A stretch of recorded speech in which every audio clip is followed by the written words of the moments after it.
spazio per la grande industria nell'isola c'è sicuramente, bisognerebbe, come abbiamo detto più volte, che ci si decida ad avere un po' di politica industriale, non limitarsi ad aspettare gli eventi.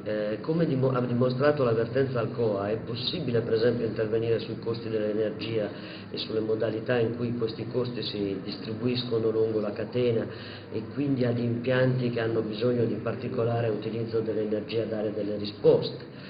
Vinyls è lì a dimostrare che un autorevole intervento del governo che avesse fatto ripartire gli impianti oggi metterebbe nelle condizioni di stare nel rapporto con la gara e col nuovo fondo vicini alla ripartenza. Cioè, si tratta di ripartire da un'idea che mi pare che il governo non abbia ben chiara.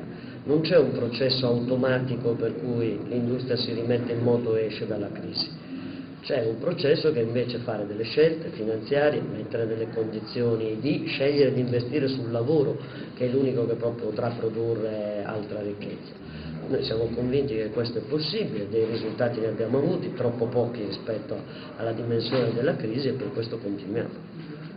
Il progetto della chimica verde è un progetto assolutamente interessante, anche perché dà il segno di un'industria di prospettiva, potrebbe avere anche in sé il segno di un'integrazione tra attività agricole e nuove attività industriali, e quindi una risposta al territorio. Dopodiché, come abbiamo detto a Eni, al grande interesse per questo progetto deve corrispondere una grande attenzione al territorio e non una cesura tra ciò che si fa oggi e la prospettiva, perché ciò che non può essere è che l'unico fatto concreto intanto è la chiusura con i lavoratori che devono aspettare il futuro. Bisogna costruire una certezza di prospettiva, e una certezza di prospettiva che dia posti occupazionali significativi. Chi si illude che un'isola come questa possa vivere di solo turismo sbaglia, in realtà vuol condannare quest'isola alla povertà, alla difficoltà, e quindi bisogna trovare una condizione per cui le diverse attività, quelle agricole, quelle industriali, quelle turistiche, quelle terziarie, si rendono reciprocamente compatibili e il tutto sostenibili con l'ambiente.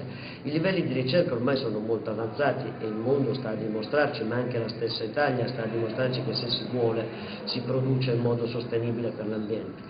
Allora il tema dovrebbe essere chiedere gli investimenti, non chiedere la chiusura degli impianti. Il sciopero del 6 maggio assume il significato, il sciopero del 6 maggio ha un obiettivo: che si intervenga sul fisco da una parte e sul lavoro dall'altro, per dare una prospettiva come si esce dalla crisi. Sul fisco perché in questi 2 anni la crisi la stanno pagando i lavoratori dipendenti e pensionati e chi paga le tasse, e chi invece sta guadagnando continua a pagare meno, per cui noi pensiamo alla patrimoniale sui grandi patrimoni, pensiamo alle rendite finanziarie, cioè pensiamo a delle risorse che permettano di alleggerire il peso sui lavoratori e contemporaneamente di avere risorse per finanziare l'incentivazione dell'occupazione. Solo così il Paese può riprendere una crescita.